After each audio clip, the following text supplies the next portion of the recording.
2, 1.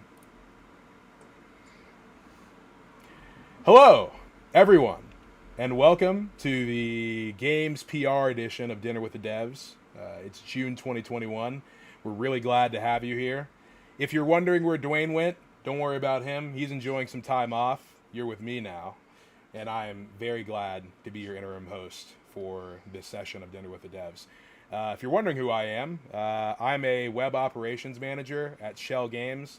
I design and develop websites, which means I don't really know anything about PR, which makes me the perfect host to be with you here today with all of our other PR and marketing experts for this evening. Somehow I've been graced with the opportunity to host, and I greatly appreciate it. So, but that's enough about me.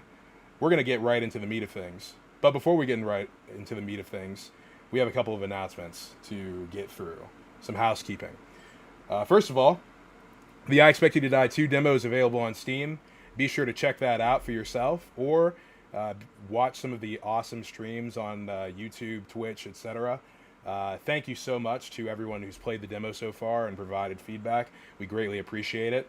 And as always, if you have any questions for panel members tonight, feel free to drop them in the chat in YouTube or into one of the various Discords that we have. The Until You Fall Discord and the I Expect You to Die 2 Discord should both have channels for Dinner with the Devs.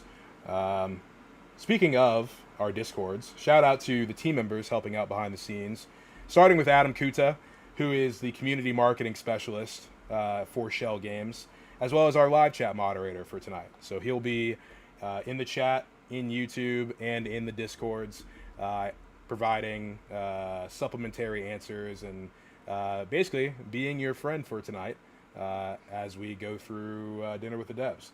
Also, shout out to Allison Cannon, our marketing coordinator, and our post-production coordinator. If anyone says anything really, really cool, she'll clip it up and send it out so that it can go super viral. Shout out to Jill Shuley, our senior director of marketing, our boss, and our fearless our fearless marketing leader. She is going to be also watching the stream and providing support wherever it's necessary. That's everyone. Now let's meet our panel, who are all right here with you. You can see their names on the screen, but I will introduce them for you as well. We're very excited to have them here today. Me personally, I'm super excited to have them here today. This is a fantastic topic with a bunch of fantastic information to talk about. They're from TriplePoint PR. Since 2002, TriplePoint has been a leading video game communications agency.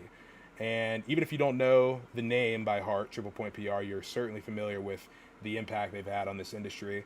From genres to price points to all different types of clients, from AAA studios, right? Fantastic mega corporations, to rockstar independent studios like us.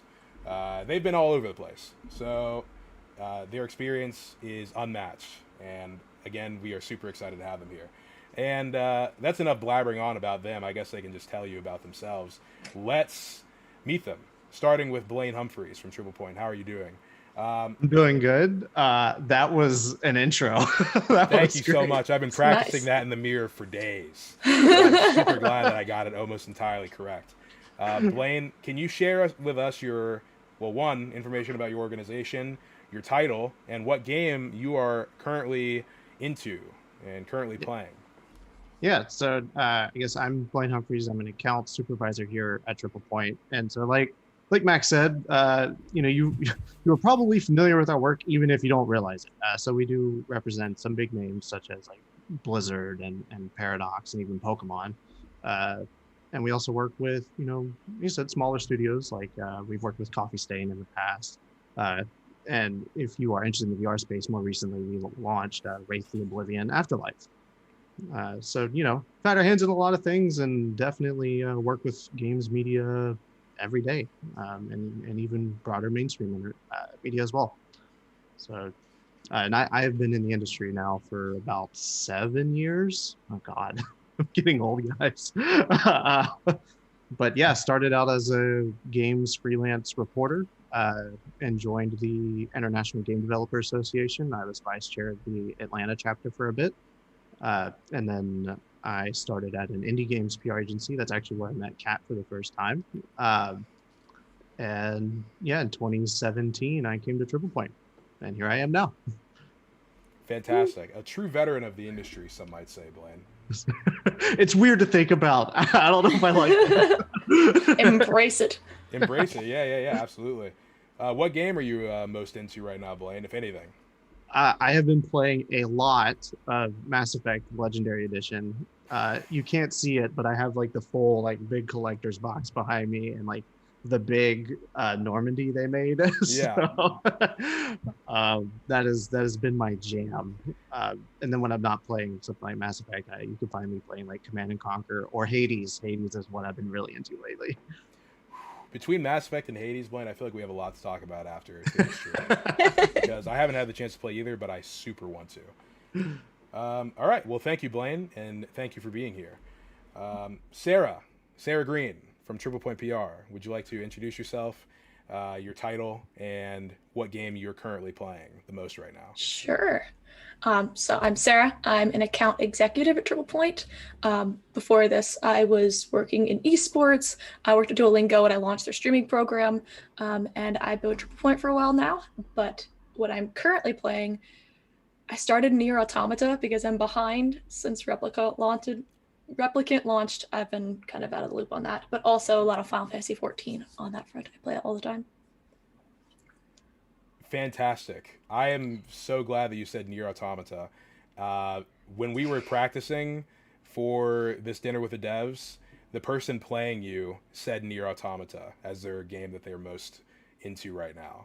So that's amazing. I don't know how that happened, but that's incredible. And that's not like a new game either. I mean, no, it's been out for years. Sequel is, yeah. That's awesome. You know what? Divine intervention, we'll call it. I'm glad I looked up the pronunciation to be sure before this. Yeah. I mean, that would have been embarrassing. Last but certainly not least, we have someone from the home team. Kat the Shields Moon is here today with us. She is the PR manager for... Actually, why am I introducing you? You can introduce yourself. Kat, please introduce yourself, your title, and what game you're currently playing right now. I was just gonna let you roll on through and see if you could guess what games I was playing. I was baited and ready. I'm like, what's gonna happen? Yeah. I could do it. I could guess if you wanted, but I figure that you'd probably do a better job of introducing yourself. Hello, everybody. I'm Kat DeShields Moon. I'm the PR manager for Schell Games. I've been all over the gaming and esports industry. So started in corporate PR and marketing, and then got into games journalism, got into advertising for indie studios. That's where I met Blane. And then headed on over to esports and community management. But now I have the privilege of working here, and I'm very excited. I am currently playing a wacky little game called Wander Song, and I am loving it.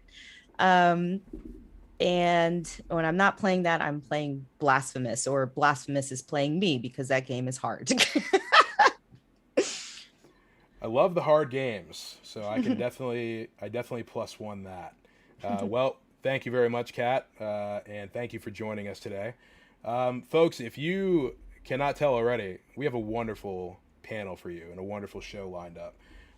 So let's get everyone on the same page before we get into the meat of the discussion here. Not everyone, maybe some of you, but maybe not everyone, has a good idea of what exactly is public relations, and more specifically how it relates to games and games marketing. Some people might not know the difference between public relations in games and marketing in games. So we're going to set all that straight right now, hopefully.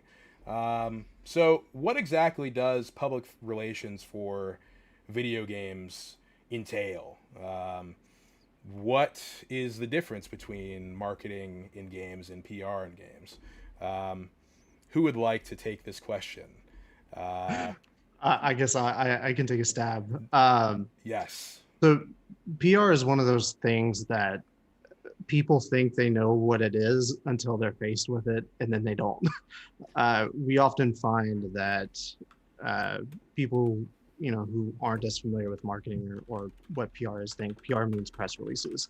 You put out a press release and then coverage happens, and it's just a magical little system that always works. And that's not quite right. um, PR is essentially a part of the marketing machine. As TriplePoint, the PR agency, we are not an entire marketing department, but we can fully integrate into one, and we can provide counsel on the different aspects of a marketing plan and timeline and all the different beats and activations. You definitely want to work with your PR agency to make sure everything is aligned across the board, because you don't want to have something on the marketing side go out 3 months before the PR timeline says it is, because they all affect each other. And so PR can be involved with things like your messaging strategy or even your paid media activations, and more recently influencer activities. It touches so many different things, so it's hard to really give it a solid definition, just because it changes depending on what you need us to do, right? Right. And that is a very high level overview. It's just, you can't, it's not something you can give an easy label to. So you would probably say that you wear a lot of hats in the PR industry, right? Yeah, we have to be informed and involved on so many different aspects of the business. We have to understand the business. It's not just understanding how media works, is we have to help you as our client reach your business objectives. And how can we best do that? How can we provide counsel to do that? Whether that is saying, coming up with like a pitch angle for an interview, or saying, more budget allocation could go towards influencers or something else. So would you say that working in PR in games, you not only have to be like an expert in like public relations itself, but also in like the games industry? I guess that's true for like whatever industry you're doing PR for, right? You have to be like the go-to person for like what's going on. Yeah. Sarah, you about to jump in there? I was gonna say, yeah, I was gonna say, yeah, like you do have to have your kind of feet on the ground in the industry, but I think even beyond games, we have to have some semblance of what's going on like in the tech industry and entertainment, because it all ties into games and they're all very interconnected. So yeah, you spend a lot of time getting ingrained in different media, different reporters and stuff like that, so you have an understanding of where these things go and who to communicate with and what are people reading in these industries. Mm-hmm. And one of the cool parts I'm sorry, Blane, go ahead. Oh, good. One of the cool things is, to both of your points about having to have boots on the ground, is that in the engaging with press and like looking at the coverage, you always have your finger on the pulse of what's happening in the news, because you're looking at the news every day, so you're, in that sense, you're also able to kind of future cast, is kind of what I call it, in the sense of, it's like, ooh, I've seen this same topic across like 5 publications within the past 2 weeks. Maybe not the time is right now to pitch a story around this.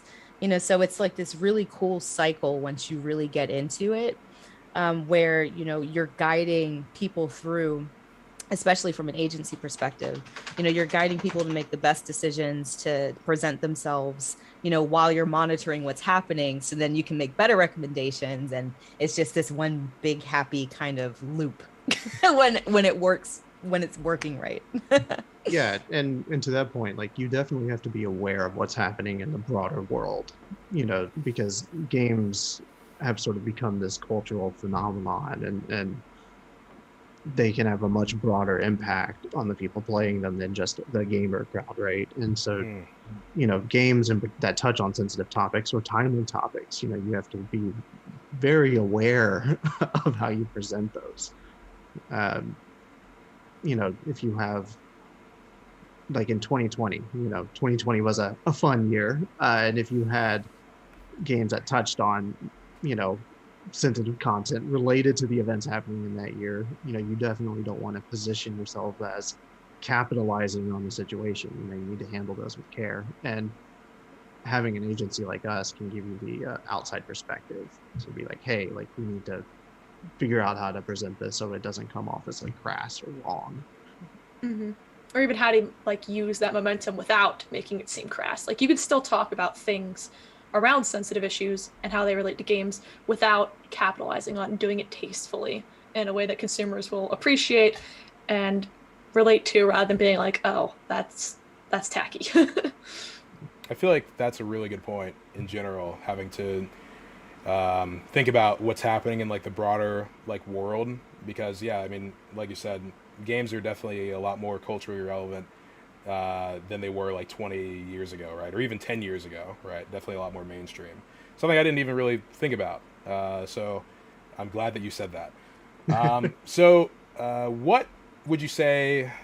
I'm not even sure if this is a good question to ask, because you said it changes like so rapidly. But do you have an average day? Like, is there yeah, I'm guessing that the answer is leaning towards no. Uh, I mean, you read the news. Check your email. You know? There's a call or Right. two in there somewhere, but Right. yeah. Honestly, though, no, a good chunk of our day, it's kind of split into two segments. There is the pitching and like sending things out and communicating with reporters part of the day, because that is a good chunk of our time.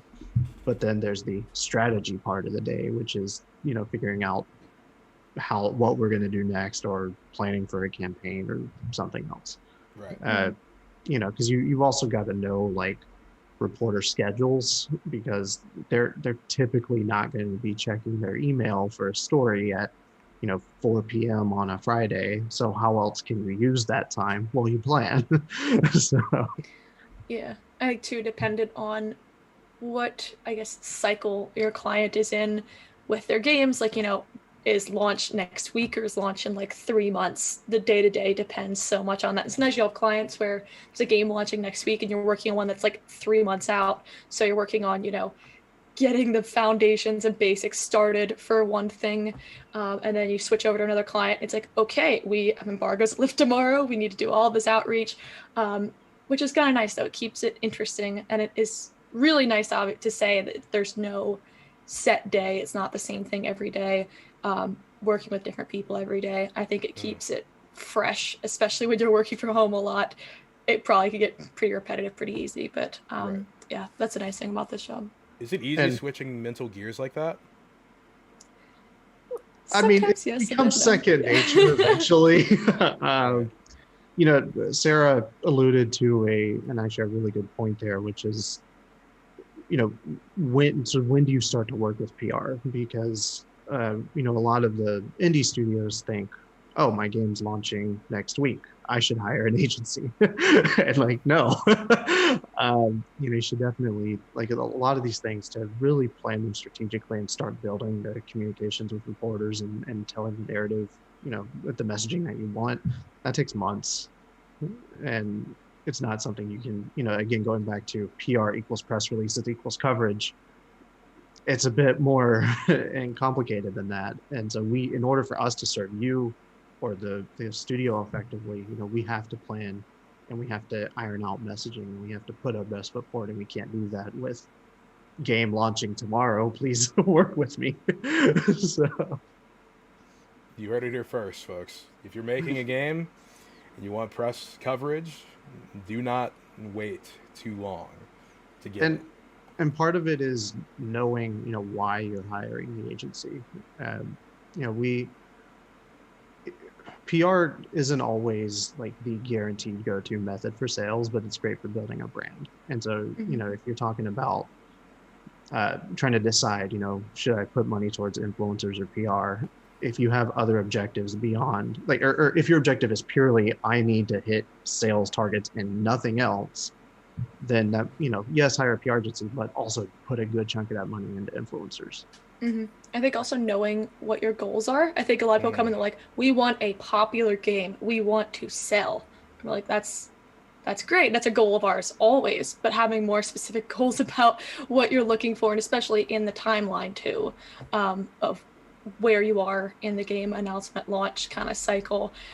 It's helpful when you come with more specific ideas of what you are looking for, so we can better help you and better put ideas together and stuff like that. Absolutely.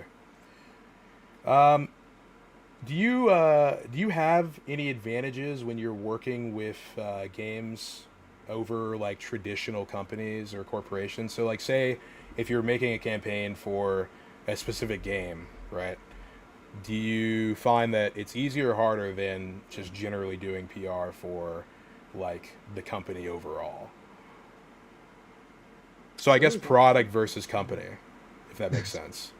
I think if you're doing PR right, you can't really easily separate the two. Because those stories blend together. You know, the studio that produced the game is just as much as important as the game, you know, itself that, you know, backed by the studio. So, you know, so you really need to know, because the game itself will have its own language, its own fan base, you know, its own kind of universe. So like I Expect You to Die is vastly different from Until You Fall, right? But they're both created by Schell Games, you know, so all of those story points, they kind of work together, you know, to create this larger cohesive narrative. And the thing is that when you pull everything together the right way, it multiplies your angles and your approaches, you know, in terms of the campaigns, who you can reach out to, what kind of cool strategies that you can put in place. And so I don't think that there's a real easy separation between the two. But they also can be very, very different, you know. So usually like you might have a more corporate kind of presence, you know, when you're talking about the studio or the company, you know, and if the game is something, you know, silly and irreverent, then you can use a different set of language and approach and graphics to tell that story, you know. So it's yeah, that's kind of my 2 cents.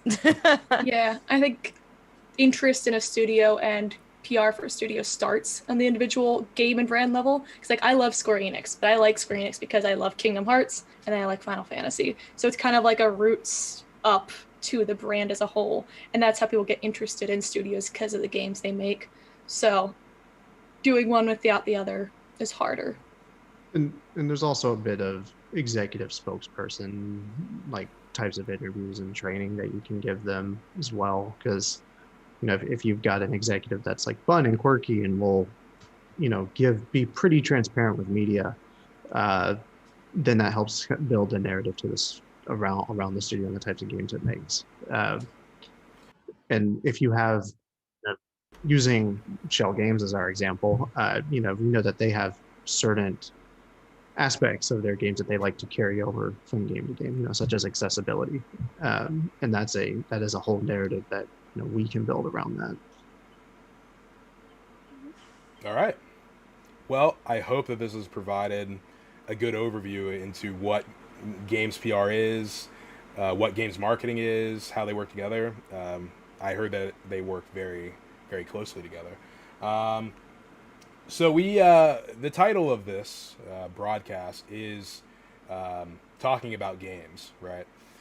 So I would be remiss if we didn't mention E3 at all. What was your favorite announcement from E3, if you have any? I know this is a tough one. I expect you to die too. Such a great answer and the only correct one. So, Blane, I expect you to die too. Kat, I expect you to die too. Me, I don't know. Next question. Yeah.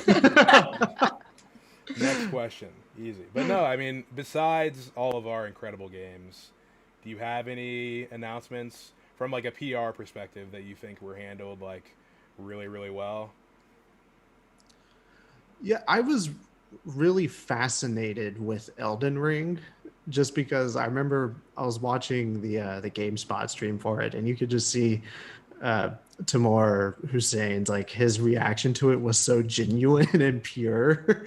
It was really cool, and I think, you know, the way that game has sort of, the narrative behind it has evolved. Like, nobody really knew anything about it, but they knew they wanted it, and to see it just sort of explode with this sort of like borderline mainstream hype has been really fascinating to see. Yeah. I don't know if I have a specific favorite moment. Sorry, I'm not a big Elden Ring fan, so I thought it was cool, but I didn't go crazy about it. But I think for me, it was just seeing a kind of revival back in E3, because last year was so all over the place in terms of who was broadcasting and what was happening. So this year was kind of cool to have it back. Yeah. Yeah. No, that's very good. There was no Central E3 last year, right? Like everyone was No, sort of doing they their own canceled thing. entirely. It, Yeah. it sort of became IGN was sort of the unofficial E3. / Jeff Keighley show. Yeah. Yeah. And that's a good point though, is that the effects of last year were carried over into this year. E3 was so dispersed. I mean, yeah, there was the E3 week, Hmm. but I'm sure, people on Twitter were talking about like especially media, why were the media incentivized to register for it when like the PR teams are going to give them the information anyways? Right. And if you wanted to watch E3, you could tune in to, IGN or PC Gaming or whatever. So it's been really interesting to watch E3, the event, evolve and see how the industry has adapted to it. One of the things that we were talking about at our agency was how, even though it was a bit weird and how everything was a bit dispersed, there's this like call around to the industry to like come together and still do an E3 thing, even if it's not officially E3, just because everyone expects some kind of show or series of announcements in June. Mm-hmm. Yeah, it was kind of cool to see, like, Keighley's Summer Games Fest was still there. IGN was still doing their own thing, even though E3 was back. It almost kind of makes that bigger. Like, instead of it being just like a 3-4 day period, which it still kind of was, it was like 2 weeks of it. That was kind of cool. That was fun. I enjoyed that part of it. Yeah, it was very spread out, right? It was also nicer for PR people that have multiple games that are announcing. It was like, okay, a little bit more breathing room there. Right, That's absolutely. nice. Versus like a couple years ago where like all of the E3 was like 3 days of just nonstop, and then it's over, and then it's done. It felt a lot more spread out. And there was this like interesting trend in the public where they were talking about how there wasn't like any big jaw-dropping moments at E3. This year's E3 was kind of a letdown, and I would kind of disagree with that because there was a lot. Oh yeah, that was announced at E3. I think what was it? PC Gamer IGN like said that there was something like 200 announcements or something like that, like at E3. It was some obscene number, but because it was spread out over a week, 2 weeks, it was diluted rather than having like the weekend where everything just hit hard. Right. I kind of want to pivot a little bit towards, and I guess this is a good segue, because you have like two sides of E3 like coverage, right? Like you have the sort of more official mainstream like PR coverage, and then you have the more viral influencer marketing that is obviously influencing the discussion. I have a question regarding the difference between the two, right? And I suppose he does as well. The difference between PR, right? Like so official press releases and PR coverage versus like influencer marketing, right? So like YouTubers, streamers. Should marketing teams and marketers approach these activities separately or as part of their PR efforts? The answer is yes. So this is where the lines are a little blurred. So we work with influencers.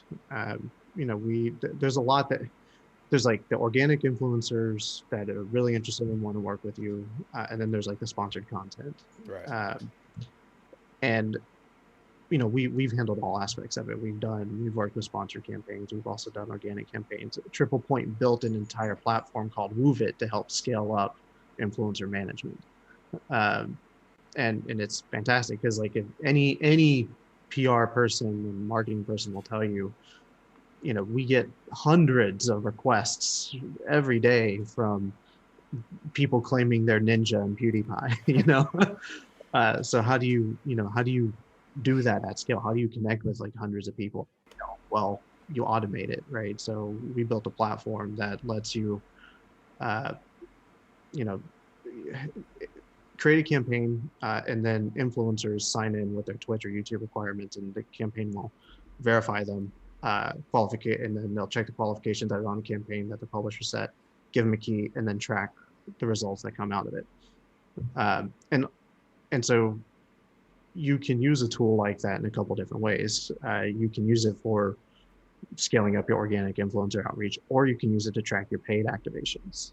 And because the important part of working with influencers is actually getting the ROI and getting the views, that you are hoping to get out of it. Right. And the platform tracks all of that. There's also a discovery component too. That's a whole other thing. But and PR can really work with both, the organic and paid stuff to make sure messaging is aligned. Make sure that the timelines that you want the videos to go live is aligned, because press and influencers sometimes butt heads. So, you don't want to have, say, an exclusive with IGN, but then your influencer manager has paid for gameplay videos to go live before the exclusive, right? So, it takes a lot of coordination there. And that's why it's good to have an agency or a PR team or a marketing team that can handle both, because there is just so much overlap there. And I realized I touched on a lot of different points there. Yeah, you covered everything. That's everything I was thinking of covered off there, so good. Yeah, I have no follow-up questions.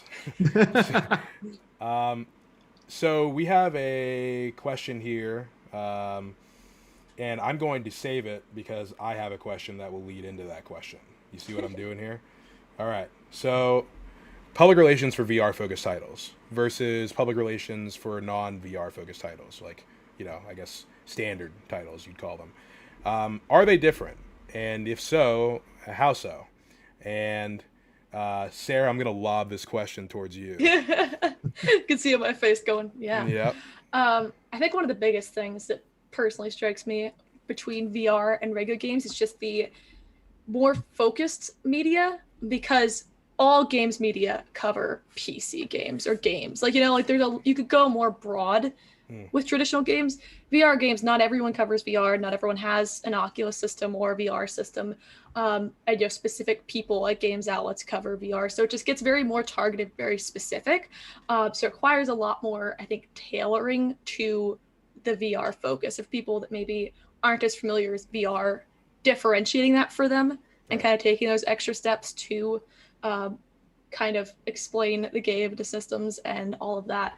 I think it's probably the biggest difference, in my opinion, of just like the processes of PR, is the very drastic shift in focus in media targets. I see. So a lot more specific. I'm sorry, Kat.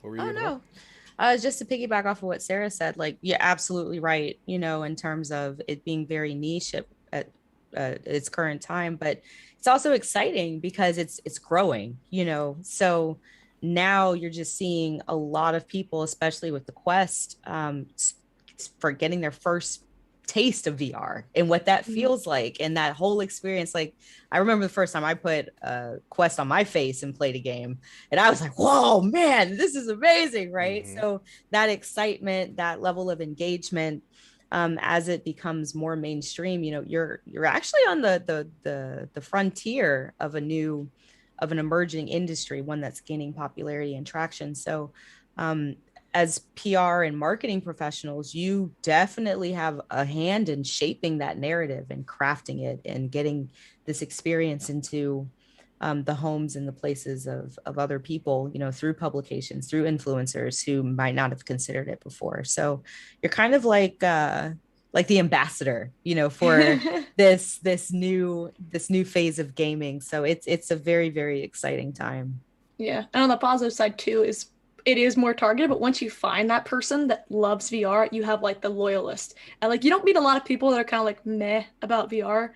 They usually love VR. So once you find that person, there's that, you have your person, which is always really nice, and they're always very passionate about it. Yeah, and there was, for a while, a lot of the big gaming press wouldn't really touch VR titles at all, like your IGNs and your GameSpots, because it was considered so niche, and it just didn't generate as much traffic for them.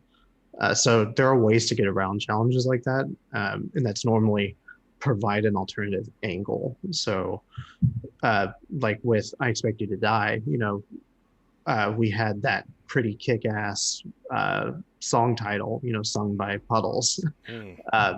And that was appealing because it wasn't necessarily about the game. It was about this song, this like James Bond style intro sequence. And you can take that approach with any other game. It's less about the mechanics and more about the broader themes, or if it's connected to a broader IP, or if you have any like big sales metrics you can show. Like if you can say, you've sold millions of units, that proves that, this is more of it's not as niche as they may think it is. Mm-hmm. That leads right into my next question, or at least I'm going to pretend it is, because it's been asked by one of our very loved audience members, Paradise Decay. Thank you very much. He asks, or she, or they, I'm sorry, as I am big on VR, what has been the hardest or most memorable VR game to PR? So I'm assuming, has there been a VR experience that has really stuck in your mind as having a solid PR campaign around it? I think Beat Saber, because I feel like it came out of nowhere and everyone was talking about Beat Saber.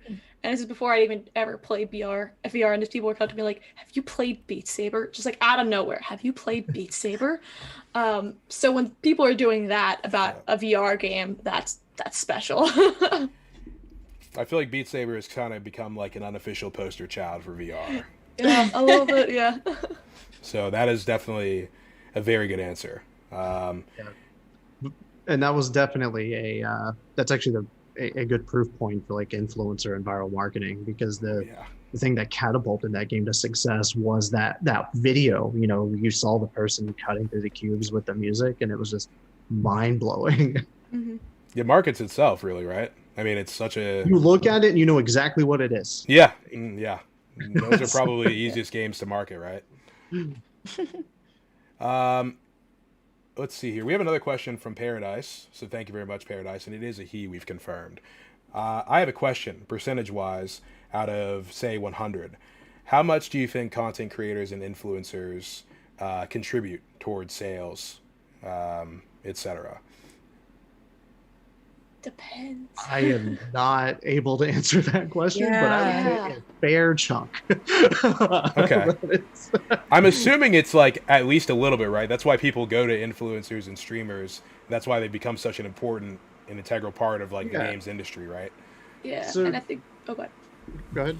I was going to say, I think how much you put into it, too, is increases how much you'll get out of it. But go ahead, Blane.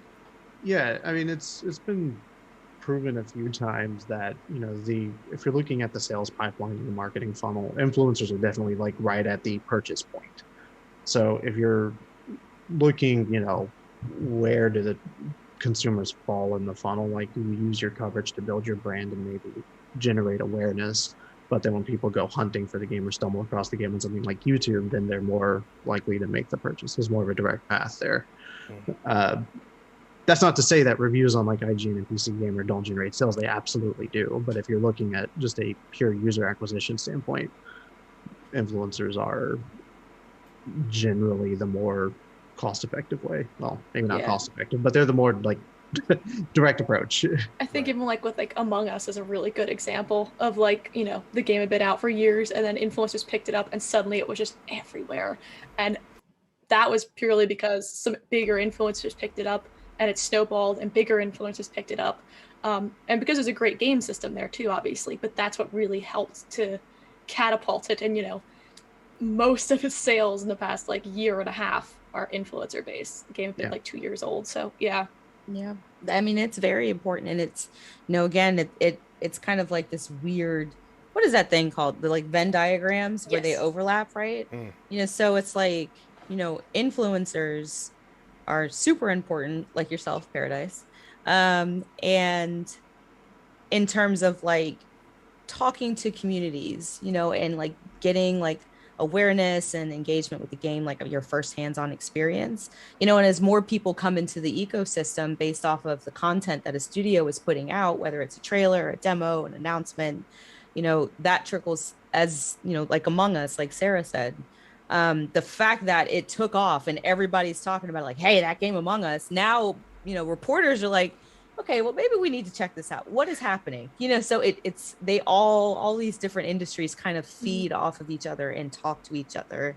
Yep. So if you can really knock it out of the park with one, chances are it's going to be like this, again, multiplier effect where you just create this perfect storm of buzz and coverage and excitement.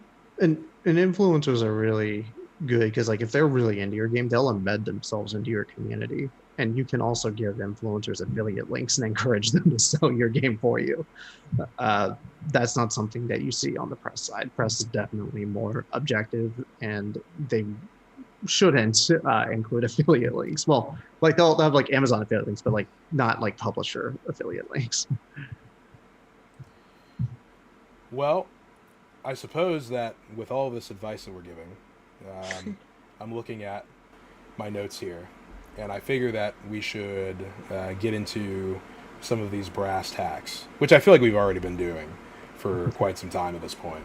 But I want to get into specifics regarding how you customize and design a PR plan. Give us the golden egg here. How is the PR plan customized around a game? How do you determine what strategy to use? Are there favorite strategies around promoting games? Like, how does that process even begin to formulate? I know I just asked you like 7 different questions, but I'm sure that you get the gist. Well, I would say first and foremost, step one, most important thing is a lot of listening and a lot of research. And if you're not doing either of those 2 things, you're not going to have a great strategy. I can see some agreement from Sara. Yeah, absolutely. Yeah, I think researching and knowing what games are like the game that you are marketing, doing PR for, and how did they do things? Were they successful? Were they not successful? Did something work for them? Like that kind of thing. I think it's just going in with any kind of like blanket strategy is almost never going to work unless it's the basics, like have a press release and talk to media. Like, yeah, that stuff works overall around. But I think it's just so variable. I've worked on a bunch of games, and I don't think I've ever done one that's been exactly the same. Yeah, I think it's definitely like know what your objectives are, because once you know what those are, you can then build the plan around it. And the objective shouldn't be get coverage, like get coverage, what do you sell mean? games. Yeah. So there's definitely like a component of know what it is you're trying to accomplish, and then you can have the PR team create the plan to accomplish those goals. And then if an objective is completely unrealistic, we'll push back on it and give alternative and give feedback into something that we can do, or something that or provide ways to reach the objective that maybe don't just rely purely on us. Right. I'm sorry. I have a question. Like, so when you say objectives other than get coverage and like sell games, right? Which obviously is like the end goal, be underneath everything, right? What's an example of like a more detailed objective that you might have? Say like, I don't know. I'm trying to think of like a very good game example, like Among Us, for example, right? What would you say if you were designing like a PR plan for them? Like, what would be in that objective list? Like, I'm trying to wrap my goopy gamer brain around more objectives than just sell games and get coverage from like consumers. Yeah, Among Us, it's hard to say like brand awareness because they have so much brand awareness, but especially like working on DLCs or sequels, like brand awareness is a big part for just the brand as a whole. Is something we see a lot. Well, and you can set objectives at different parts of the campaign. So if you have, say you're announcing a brand new title, your first objective will be very broad of just like, generate news coverage, highlighting the game and its XYZ features in North American outlets, and you can also track like key performance like indicators like of what it is you're trying to, like if you want to hit like 50 news articles, and then you have a measurable way to know whether or not you succeeded or failed in that. Right. That's not going to work for everything, but that's just a very like broad example. There are some studios, that getting coverage is easy. They can put out an announcement for just about anything and they'll get coverage. Like Pokemon. Everyone's covering Yeah, Pokemon. I say, or yeah. But then the objective becomes, more about controlling the narrative and being honest with what the game is, or just making sure that there's like a degree of transparency where people know what the game is. And then you can also like further subdivide the objective and like, we want coverage in 20 games media outlets and 5 mainstream outlets. And then you define like, what's a mainstream outlet? Well, versus a gaming outlet, like would IGN be considered a mainstream outlet? To some people, yes. To some people, no. Right. We're also driving influencer interest, influencers that are interested, like especially with Move It, driving, signups for the campaign or driving numbers on Twitch, like at a launch. That could be another big objective. And then it's, not so much like stepping outside of press coverage. A part of public relations that we do at Schell Games is speaking engagements and award submissions. So it might be like, oh, well, we want to make sure that our CEO is speaking at this convention or this conference, or our project directors, or we're submitting, a game or the studio itself for these awards, and we'd like to get placement here. So there's a bunch of different objectives that, and definitely the quantitative ones, like 15 articles, in terms of coverage, and then to making sure that you're tapping into different audiences, so it's like, oh, well, we made I Expect You to Die, and yes, we can get coverage from games and VR press, but what about tech trades, talking about how to develop a good experience for virtual reality, or, things along that lines where you can go into a different kind of industry with what you have. So that was a great question. Thanks. I appreciate it. I thought of it myself. So thanks, Mack Nelson, for the question. We have another question here from a member of the audience that actually works really well into this current conversation. So thank you very much. I'm going to do my best to say this right. Be hip. It's like, I don't know. I'm sure that he's in the comments still. But he asks, does doing research on performance and adapting your game to take that into account ever steer you away from your initial creative process or plan? So have you ever found that like midway through a campaign, things aren't exactly lining up, or you might find like an opportunity to do something else that, you have to steer the ship in a different direction midway through the journey? Like, oh yeah, you got to master the pivot. Like, you have to be prepared, because I mean, it's like you have your plan, you have what you want to do, you have your buy off from, your internal team, agency, all that. Like, everything is laid out. It's supposed to just roll seamlessly, no hiccups, no nothing.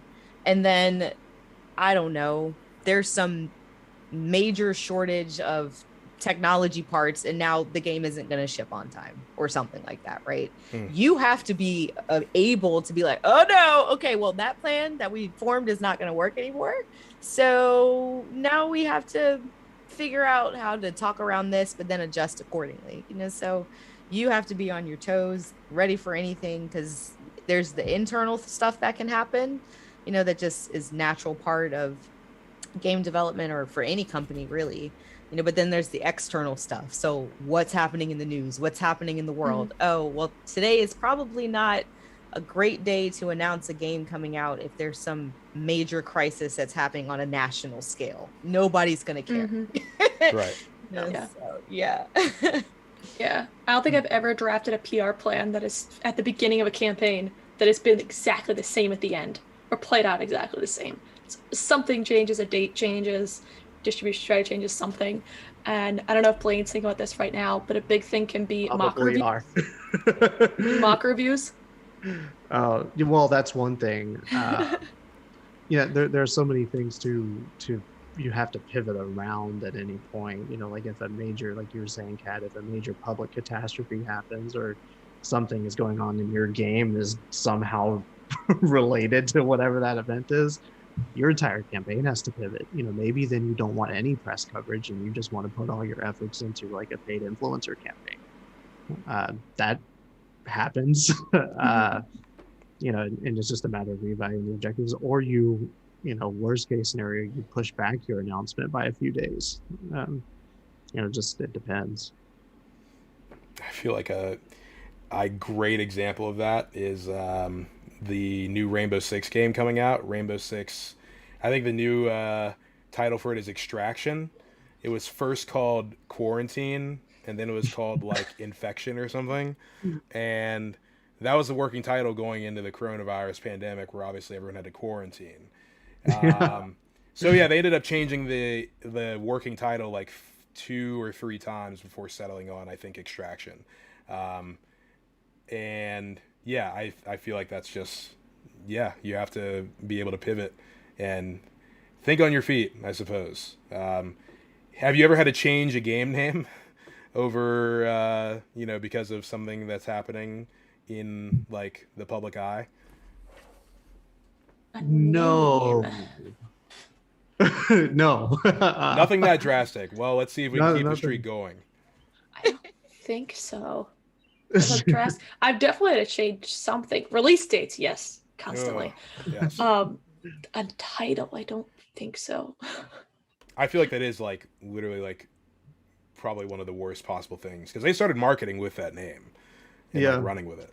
But really unfortunate timing, but what can you do,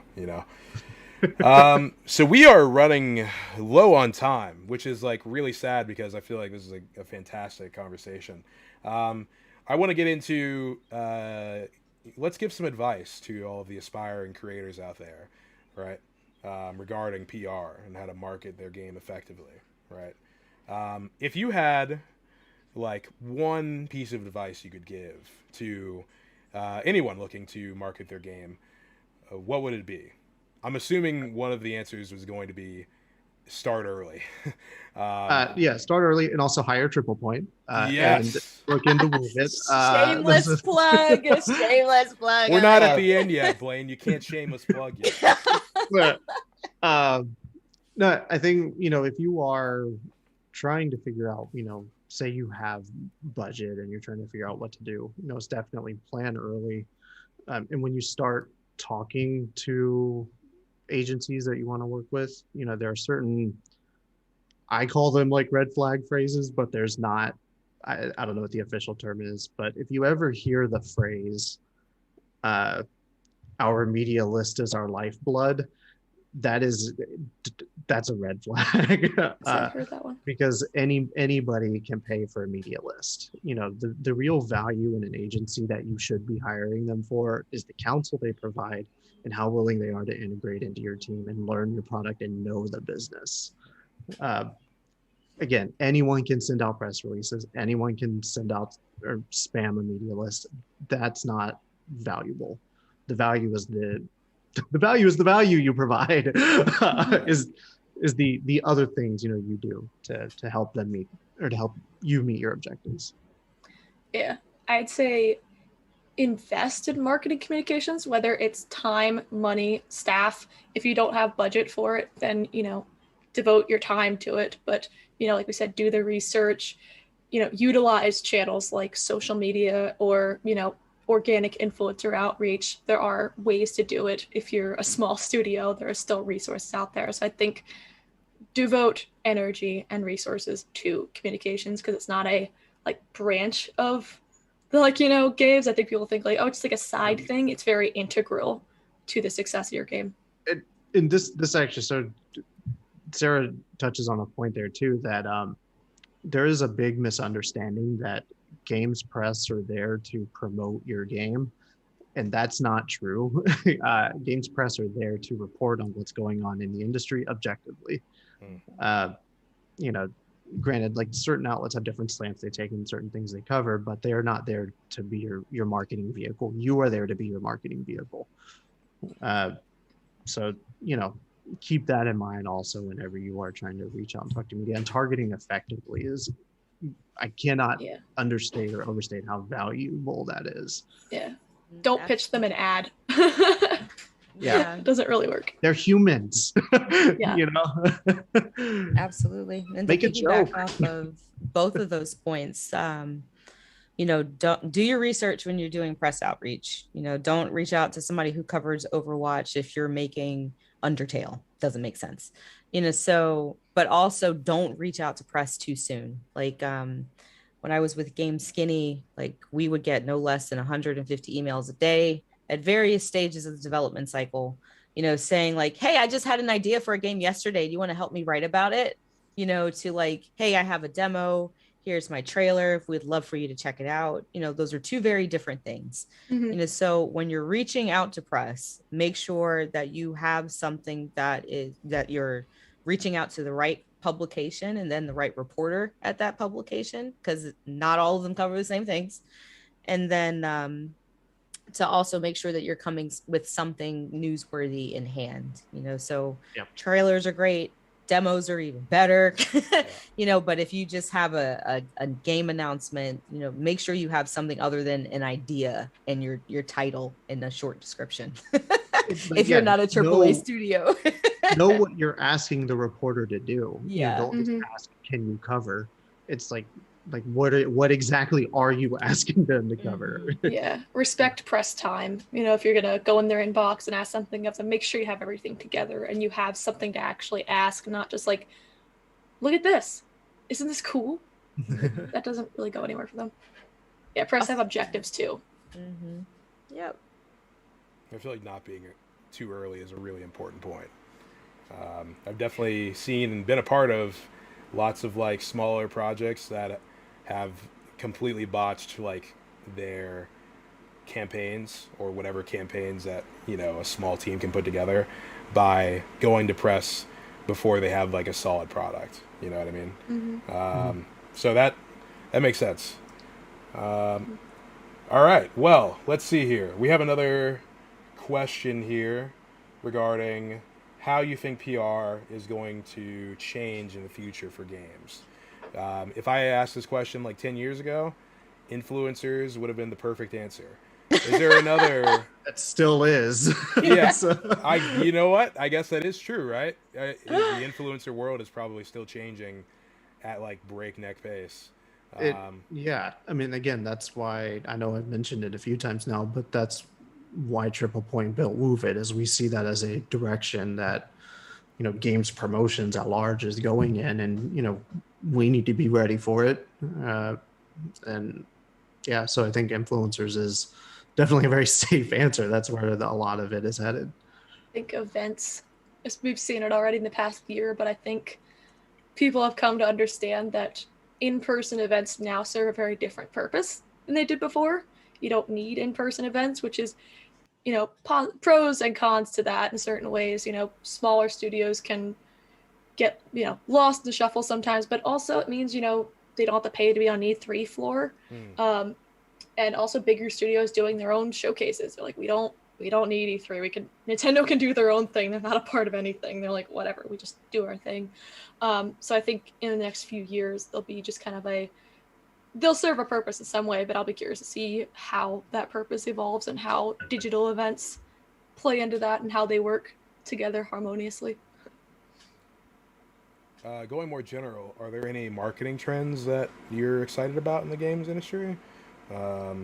Any new technologies that are coming out that might make your job easier or make marketing games or, you know, distributing coverage around games easier? WooVid. Besides WooVid? Yeah. Let's just go into... getting all my messaging points. Yep. Let's just go into a 5-minute ad read for WooVid. We got 5 minutes left. Yeah. Let's go to video. Check out this ad from WooVid. Is there anything else that... or WooVid. I mean, if you want to keep talking about WooVid, I mean, don't let me go. No, I think, you know, this is a personal bias, but I love it when games do promotions sort of off kilter.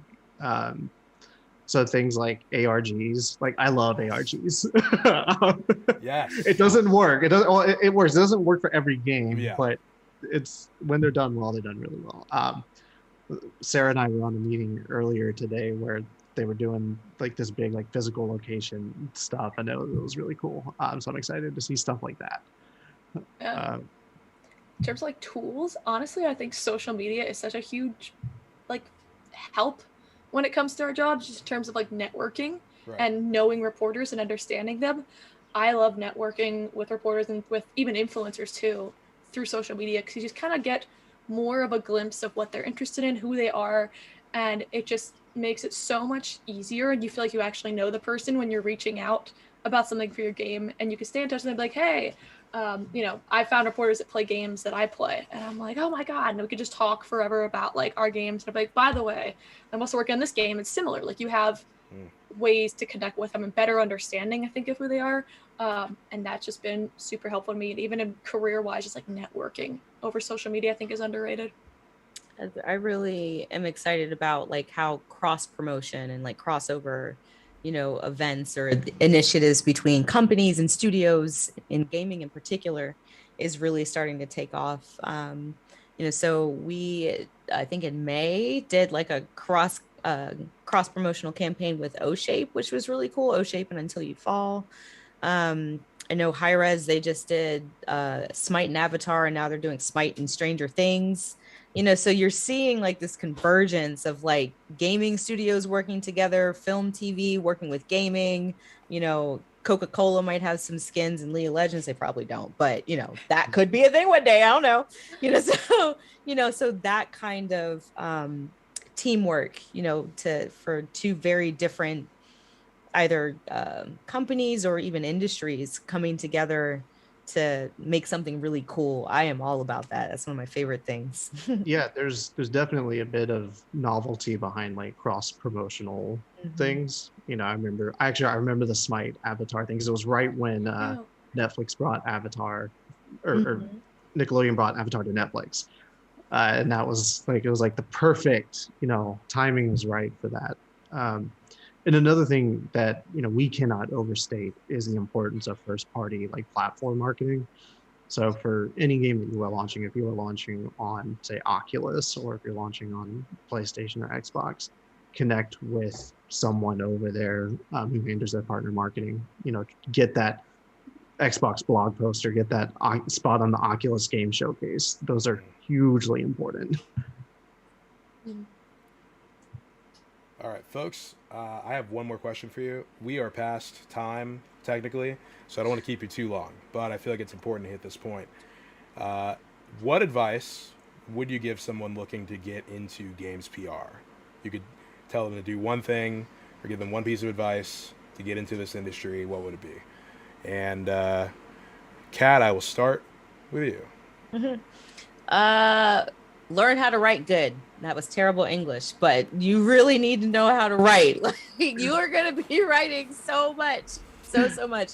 And you, like, especially if you're an agency like TriplePoint, working with multiple clients, but also internally, like with the different games or initiatives that you might be working on, there's a different kind of flavor that you have to bring to each piece that you write, especially to different publications. So writing something for Fast Company is very different than writing for something for IGN, for example. So learn how to write, learn how to harness, to study and then harness the voice of whatever company, person that you're representing, so that you're communicating in line with their brand image, using the terms that they use. You can't take a Wendy's approach to PNC Bank. It's just not going to work. I'd love to see them try. I know, right? I would be all about it. Like, yo, PNC ain't got no chill. What is happening right now? PNC Bank just starts streaming on Twitch. But definitely it all boils down to like being an effective writer, communicator, listener. You can't write for somebody else without listening first. So learn how to write. I think that is a fantastic point. Yeah. Okay. Blane? Yeah, so the old phrase is, it's not what you know, who you know. But I then take that a step further, and it's who knows you and where do they know you from? Because, you cannot stress the importance of networking. I mean, every job I've had in this industry has been because I met somebody and was not a jerk to them. Right. That's an important one. Not being Right. Be nice to everyone. Yeah. But it's also like if you are at an industry networking event, don't go there with the expectation that you were just there to give out resumes and get a job, because industry professionals hate that. So, uh, and Kat and I, when we used to go to the Georgia game developer events, we stopped going to them because it just turned into a college fest of everyone just handing out resumes. So if you go to those things, but just be yourself, be a normal human, and stay in contact with them. After you go to an event, if you meet somebody, follow them on Twitter, engage with them with something outside of work. And all of these same rules also apply when you're trying to form relationships with media. Just, and then when you see the job opening, then you can approach them about something related to work. Yeah, All very right. similar to what Blane was saying, but just networking. And yeah, don't go to an event and just be like, I am looking for a job. Like, make an impression, get to know them, and then what I do is connect with them on LinkedIn, because then they have your whole resume right there. Like, Right. you don't need to go out handing it out, being that obnoxious person. And that's how I've got my job now, is I connected with Quinn at Twitch, talk to college students who are trying to figure out what they want to do and give them advice. And some of the best advice I've gotten in my career and how to choose my career path have been from people I reached out to when I was in college. And I was like, I love video games. I like PR. Can you tell me about your job? Because there are people that have been in the industry for like 20, 30 years that have way more knowledge than I could ever get off of like Googling stuff on the internet. And they love to share it. And that's how I went to agency side. As people said, go to agency first. It's really helpful. You learn everything. I was like, cool. And I feel like I have not really ever been steered wrong. You can. I'm not. Disclaimer. That happens. I'm just, you can be, but I haven't been. But I think also too, then you have a connection to build off of when you go over into getting out of college. You're in your first job. Stay connected with those people. I think also too, people will connect people, get what they need out of them, or connect with them, get the LinkedIn connection, and then never talk to them. Yeah. And that's then you come back to them and you're like, hey, I need a job. It's like, oh, okay, well. The fun fact about the games industry is it's small. Yeah. Oh, yeah. Everyone knows everyone. Be nice to everyone. And what's that saying? It's like, be nice to everyone on the way up, because you never know who you'll see on the way down.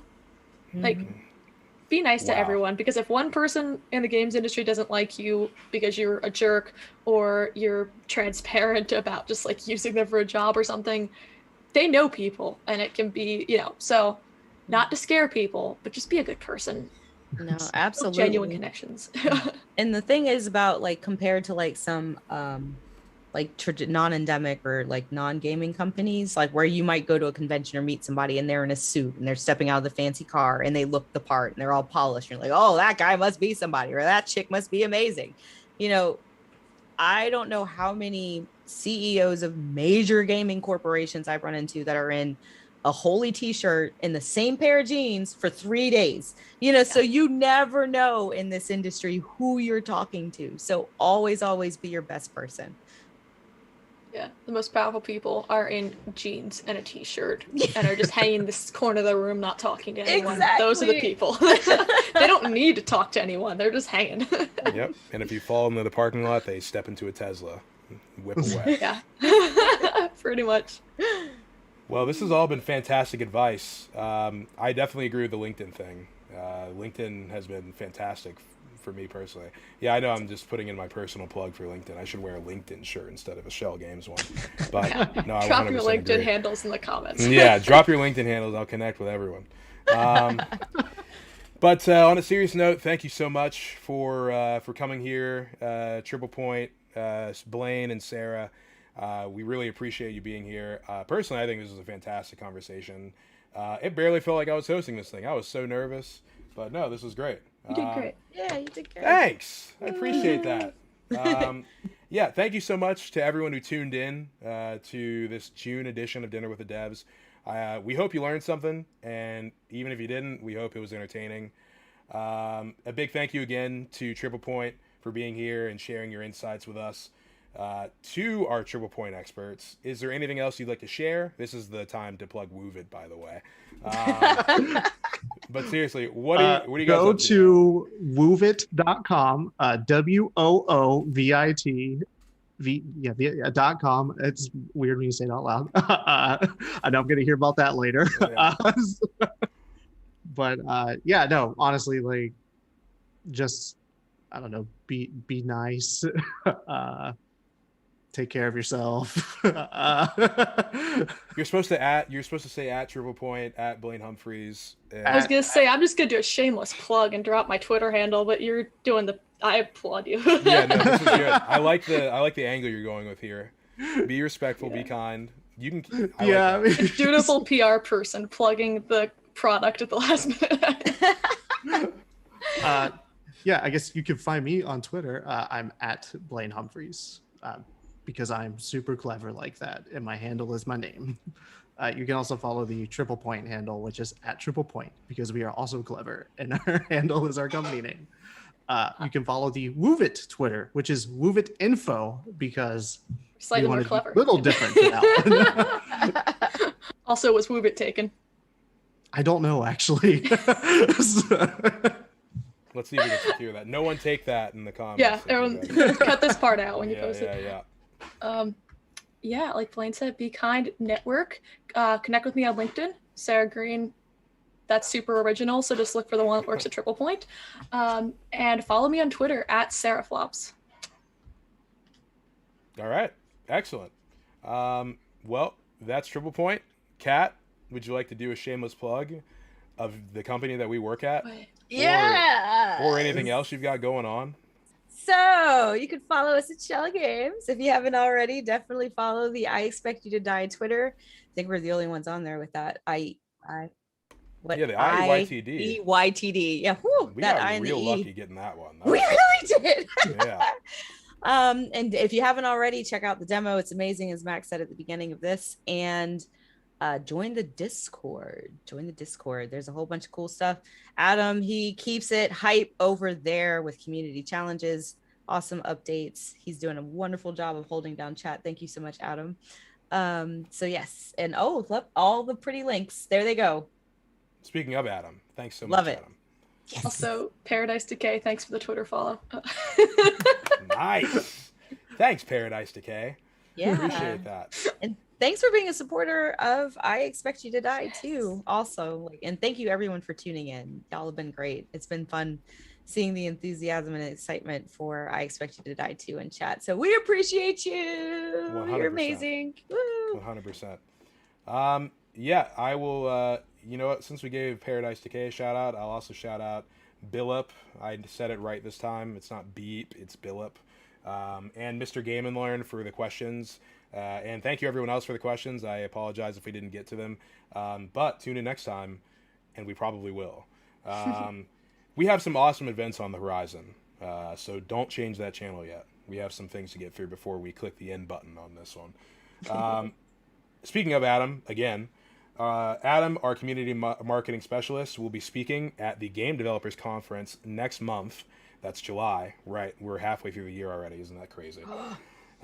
He is going to be talking about expanding single-player games into a multiplayer experience with Discord.